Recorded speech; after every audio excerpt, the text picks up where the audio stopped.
Awesome. And our last review, guys, is The Edge of 17. We got to see an advanced screening of it. Barely advanced.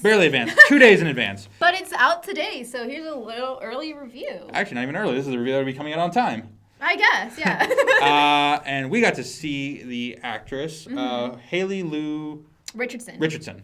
I should remember that because that's my name with the word son at the end. Yeah, she's not the main character, but she plays the best friend of the main character she is in throughout the whole movie. And like I mentioned earlier, she's an Arizona actress. Yeah, she's from Phoenix, guys. Yeah, so that's really awesome. A little... segue from the mainstream and the AZ Entertainment. Boom. That's what we want more of. We want to be able to collab them together. But yeah, so she was there. It was part of the Phoenix Film Festival. They had some showcase of a couple movies, and we got to see this. And I really liked it. It reminded me a lot of Me, Earl, and the Dying Girl. Just how indie feeling and like coming of age, and just it even had so much awkwardness that I feel like a lot of movies try to stay away from, and this movie just really absorbed how awkward growing up is. Yeah. And I loved it. Like, I really loved it. I'd honestly say, like, currently, like, it's in my, like, I want to say, like, it's a little too early to tell, but of the movies I've seen currently, top 10 movies of the year.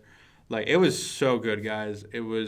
I've never had a movie capture what it felt like to be in high school. Like, it brought me back to that mentality, that feeling where everything feels, like, kind of apocalyptic, and everything small is big, and it's, like, I love that it was really character-driven, not plot-driven. Like, it's everyone, like, Haley Steinfeld, who we kind of blew up after True Grit, she was great in that, and she gives a performance that, like, in any other actress's hands, this role might have come off as snarky or obnoxious, but she just really gives, like, a real emotional weight to it. Mm-hmm. I think it's funny that you compared it to Me, Earl, and the Dying Girl, because one of my issues with that movie was that it didn't feel real. It didn't feel like a real high school movie. It didn't feel or capture that. It makes you feel all the feels, though. But like this movie not only made me feel the feels of high school, but just down to the design of the high school and the parents' house and everything about the way they dress. And even the fact that their makeup's a little off, that you can still see like imperfections on all the kids' faces.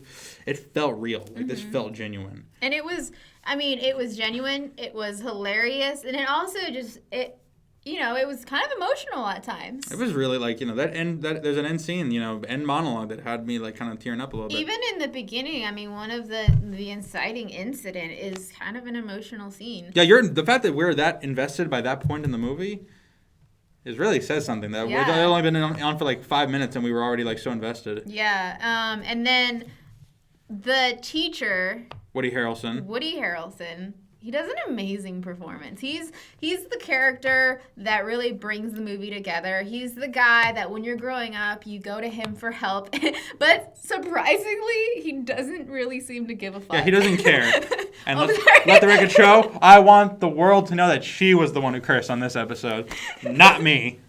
Well, he just seems like, it seems like if you peel back the layers, he really does care. He really does show affection toward her, but on the surface and many layers before you get to the bottom layer, he's kind of a jerk. Oh yeah, he's kind of a dick. But it's funny because I was kind of worried about his character because I was like, he's gonna be too cartoonish and how mean he is to a student. I was like, because like you'd have to wonder at what point, like, okay, what point is this like being mean to a student just for the sake of being mean? Mm-hmm. But it's like he really makes it like feel like it's almost like he pokes fun at her, but she knows it's in like they both poke fun at it, so they both know it's in good humor. Yeah. And sorry. I was just gonna say I want to give a shout out to Blake Jenner, who he got his start on like he won a role in Glee from doing the Glee project, and he's married to the actress who plays Supergirl, and he was.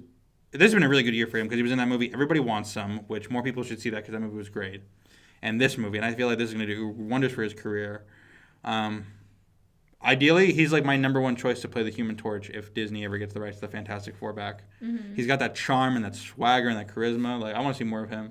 And then Haley Lou Richardson, who we have to talk about, she was so good in this movie. Yeah. And she was like when we got to see like a Q&A with her afterwards, she was so sweet and charming. Yeah. I hope to see more of her in the future. Same.